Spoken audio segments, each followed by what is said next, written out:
성경 말씀 읽어드리겠습니다. 이사야 2장 12절부터 22절까지 읽어드리겠습니다. 대저 만군의 여호와의 날이 모든 교만한 자와 거만한 자와 자고한 자에게 임하리니 그들이 낮아지리라. 또 레바논의 높고 높은 모든 백향목과 바산의 모든 상수리 나무와 모든 높은 산과 모든 솟아오른 작은 언덕과 모든 높은 망대와 모든 견고한 성벽과 다시스의 모든 배와 모든 아름다운 조각물에 임하리니 그날에 자고한 자는 굴복되며 교만한 자는 낮아지고 여호와께서 홀로 높임을 받으실 것이요 우상들은 온전히 없어질 것이며 사람들이 아멜과 토굴로 들어가서 여호와께서 땅을 진동시키려고 일어나실 때에 그의 위엄과 그 광대하심의 영광을 피할 것이라. 사람이 자기를 위하여 경배하려고 만들었던 은우상과 금우상을 그날에 두더지와 박쥐에게 던지고 아멜과 험악한 바위 틈에 들어가서 여호와께서 땅을 진동시키려고 일어나실 때에 그의 위엄과 그 광대하심의 영광을 피하리라. 너희는 인생을 의지하지 말라. 그의 호흡은 코에 있나니 새말 가치가 어디 있느냐. 몇 주간에 걸쳐서 계속 이사야서 말씀을 살펴보고 있습니다. 유다는 주전 586년부터 세 차례에 걸친 바벨론의 침략을 받아 멸망하게 됩니다. 이사야 선지자가 유다가 멸망하기 전 680년경부터 그러니까 유다가 멸망하기 약 100여 년 전부터 30여 년간 활동했던 남유다의 선지자였고 그때 기록해 놓은 책이 이사야서입니다. 이사야 선지자는 앞으로 100년 후에 있을 유다의 멸망에 대해 말하면서 한편으로는 그 후 70년 후에 일어날 이스라엘의 포로 귀환까지를 동시에 말합니다. 결과적으로 봤을 때 이사야서 안에 기록되어 있는 이 예언의 말씀은 100년 후에 있을 유다의 멸망과 그 후로부터 70년 후에 있을 유다의 포로 회복, 그러니까 170년에 걸친 전부 다 미래에 대한 이야기입니다. 이사야 선지자는 이사야서라는 이 한 책 안에 이렇게 170년에 걸친 유다의 멸망과 회복이라는 두 가지 거대한 주제를 가지고 이사야서 전체를 써나가고 있습니다. 본문은 이러한 두 가지 주제 중에서 유다의 멸망에 관한 예언에 속합니다. 12절을 보면 여호와께서 한 날에라고 기록되어 있습니다. 여기서 한 날이란 약 100년 후 바벨론이 침공하는 그 어떤 날에라는 말을 이렇게 압축적으로 표현해 놓은 것입니다. 그러니까 이 말은 하나님께서 장차 바벨론이라는 나라를 들어서 유다를 멸하시겠다는 것이 이 안에 들어있는 내용입니다. 그 멸하는 것에 관한 내용이 12절부터의 기록입니다. 12절을 보면 교만한 자, 거만한 자, 자고한 자를 낮추신다고 되어 있는데 이것은 상당히 부드러운 표현입니다. 교만한 자, 자고한 자, 거만한 자라는 것은 단순히 우쭐댄다거나 자신을 높이는 정도를 말하는 것이 아닙니다. 결론적으로 말하면 이들은 우상을 숭배하는 자들을 가리키는 표현입니다. 구약 성경에서 말하는 교만한 자란 하나님 대신 우상 또는 다른 신을 섬기는 자를 가리킵니다. 이들이 우상을 숭배하는 자라는 사실이 13절을 통해 드러납니다. 13절에 기록된 레바논의 높은 백향목과 바산의 상수리 나무란 레바논의 우상과 바산의 우상을 상징적으로 나타내는 용어들입니다. 그러니까 레바논의 백향목과 바산의 상수리 나무는 우상들을 가리킴으로써 나타내고 또 16절을 보면 다시스의 조각물이라는 말이 등장하는데 이것도 다시스 사람들이 만들어 섬기는 다시스의 우상을 말합니다. 이런 우상들에 대해 말씀하신 후에 하나님께서 12절에서 교만한 자와 거만한 자와 자고한 자를 낮아지게 하신다는 말씀이 나오고 다시 16절에 반복하여 그날에 자고한 자는 굴복되며 교만한 자는 낮아질 것이다 라고 다시 말씀하십니다. 이렇게 교만한 자와 자고한 자를 앞뒤 두 구절에서 낮추시겠다고 말씀하시고 그 사이에 그들이 섬겼던 우상이 등장하는 것은 여기서 말하는 교만한 자와 자고한 자가 단순히 자신을 높이거나 우쭐대는 그런 정도의 사람이 아님을 명백히 알려줍니다. 교만하고 자고하고 거만한 자는 우상을 숭배하는 자들입니다. 여기서 우리가 한 가지 반드시 짚고 넘어가야 할 사실이 있습니다. 그것은 우상을 섬기는 것이 왜 교만한 것이 되는가의 문제입니다. 즉 우상과 교만이 어떤 연관성이 있기에 하나님께서 우상을 섬기는 자들을 가리켜 특별히 교만이라는 이 용어로 표현하시는가를 생각해 볼 필요가 있습니다. 교만이라는 말이 갖는 순수한 사전적 의미는 자신과 남을 비교해서 남을 깔보고 스스로에 대한 믿음이 지나쳐 쉽게 우쭐거리는 마음을 갖는 것이다 라고 되어 있습니다. 분명 이러한 마음의 상태를 갖는 것은 매우 옳지 않습니다. 그러나 문제는 성경이 말하는 이 교만이 이러한 것을 가리키는가라는 것입니다. 잘난 척하고 남을 깔보고 우쭐대며 타인을 조롱하는 마음의 태도를 갖는 것은 분명 큰 잘못이지만 하나님께서 교만한 자를 멸하신다라고 말씀하실 때 그 교만이 바로 이런 사람들인가라는 것입니다. 그렇지 않습니다. 우리가 사용하는 많은 단어나 표현들이 표현 자체를 놓고 볼 때는 성경이 사용하는 표현과 동일하거나 유사하지만 그 단어나 표현이 갖는 그 속에 들어있는 실제 의미는 우리가 쓰는 의미와 성경이 사용하는 의미가 전혀 다른 경우가 많습니다. 즉 우리가 쓰는 말과 성경이 사용하는 말의 겉 표현은 같지만 그 속에 담긴 내용과 의미가 다릅니다. 여기 교만이 바로 이 경우에 해당됩니다. 우리는 교만이라고 하면 조금 전 말씀드린 대로 자신과 남을 비교해서 남을 깔보고 스스로에 대한 믿음이 지나쳐 쉽게 우쭐거리는 마음을 갖는 것이다. 일반적으로는 우리가 다 그렇게 생각합니다. 그리고 그런 사람들을 가리켜 교만하다라고 말합니다. 그러나 성경이 말하는 교만은 그렇지 않습니다.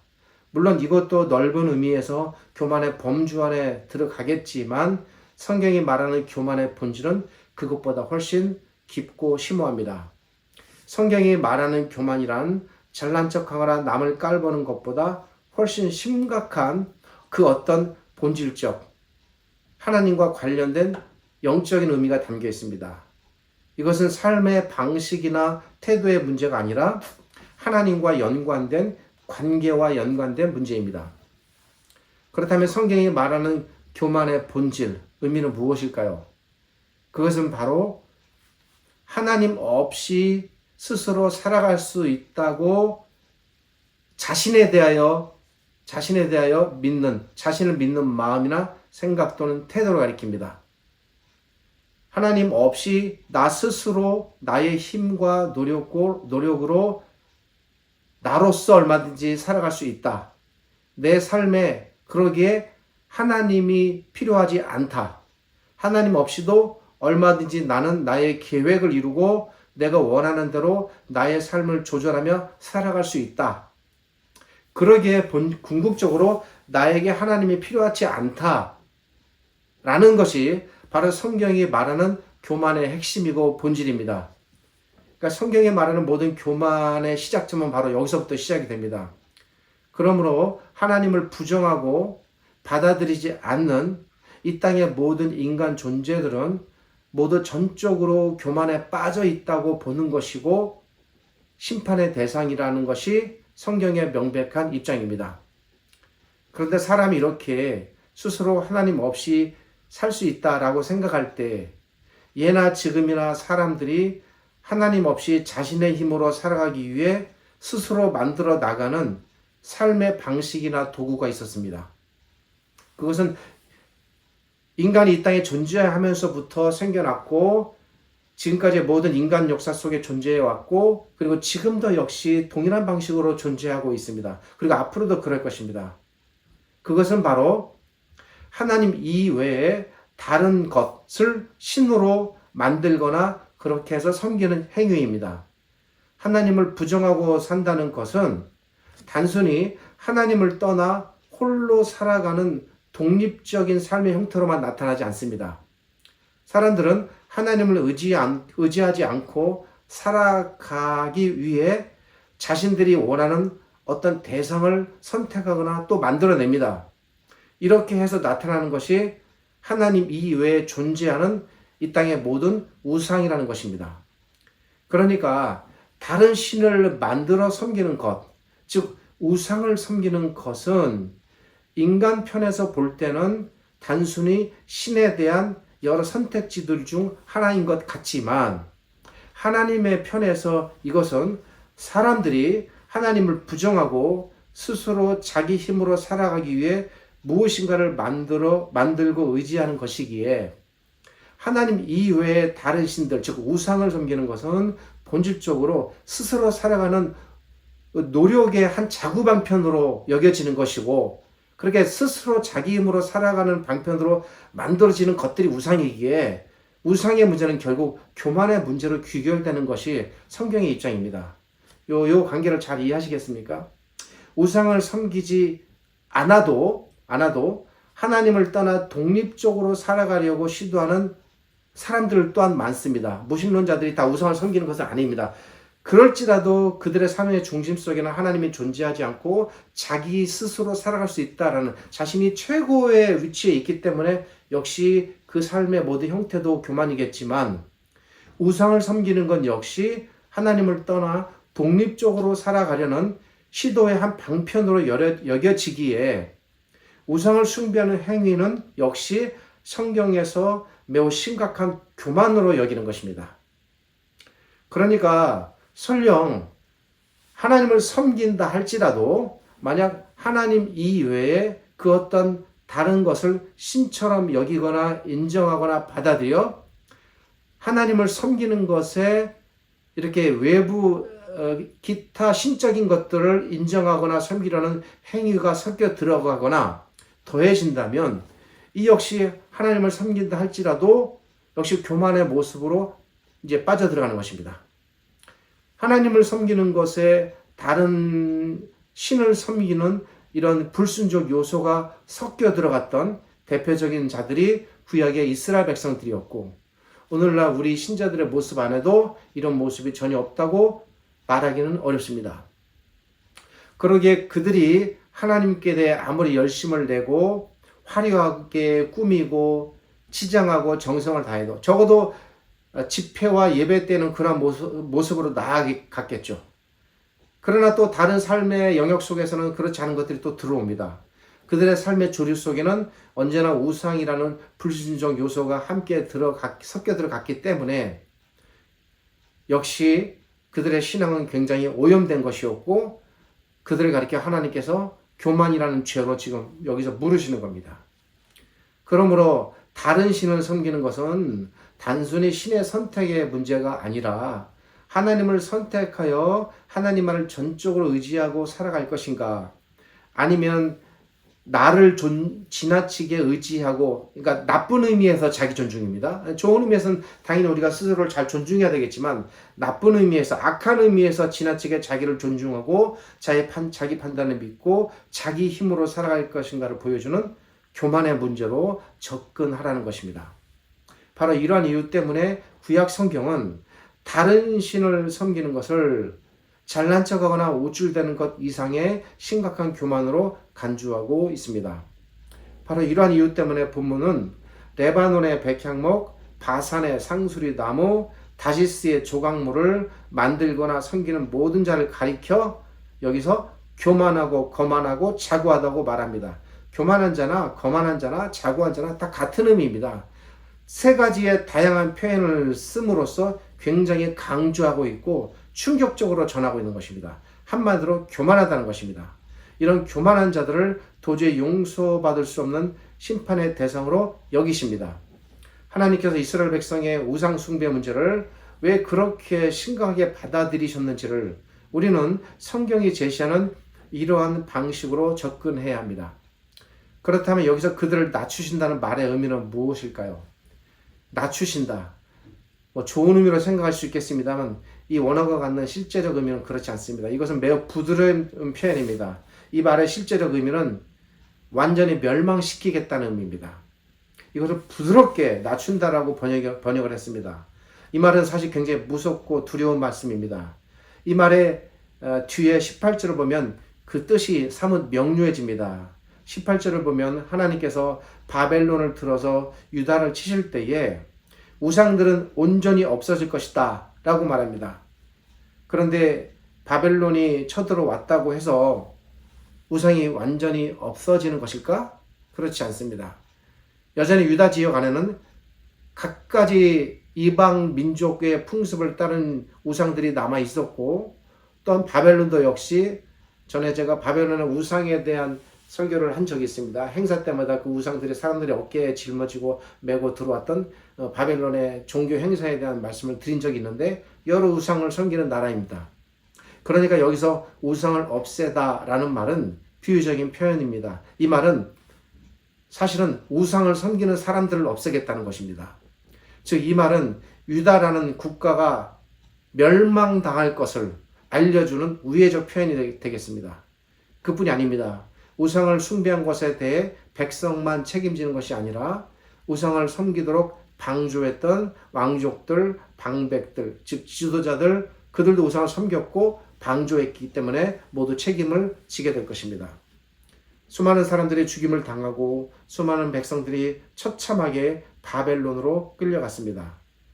여러 번 말씀드린 대로 시드기야 왕은 양쪽 눈이 뽑힌 채로 끌려가서 죽임을 당했고 그의 모든 자녀들도 다 죽임을 당했습니다.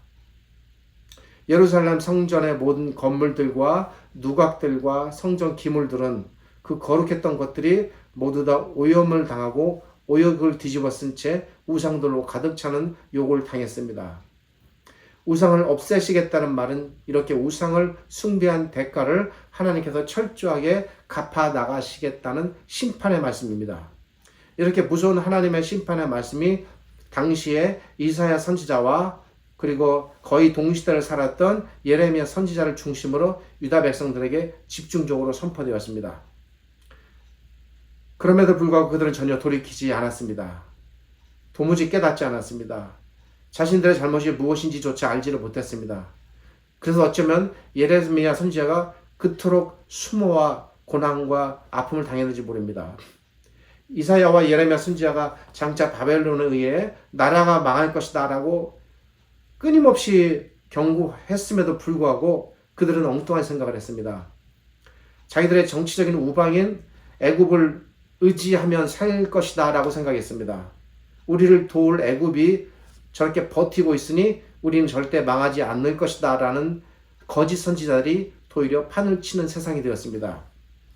그리고 그들은 실제로 바벨론의 침공이 임박하자 예레미야 선지자를 강제로 거의 압송하다시피 동원하고 그리고 수많은 유다 백성들을 설득하고 동원해서 대량의 민족들이 유다 민족들이 애굽으로 피신해 내려갔습니다. 이때 하나님께서는 애굽으로 끌려간 예레미야 선지자에게 예레미야 선지자는 결코 자발적으로 자의로 내려간 것이 아니었습니다. 강제 동원으로 내려간 것입니다.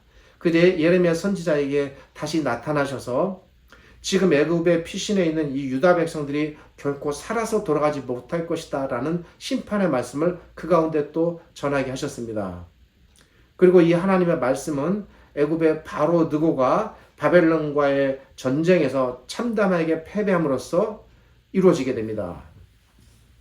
오늘 본문 마지막 22절에 너희는 인생을 의지하지 말라 라는 말은 당시에 이런 정치적 상황이 배경이 되는 말씀입니다.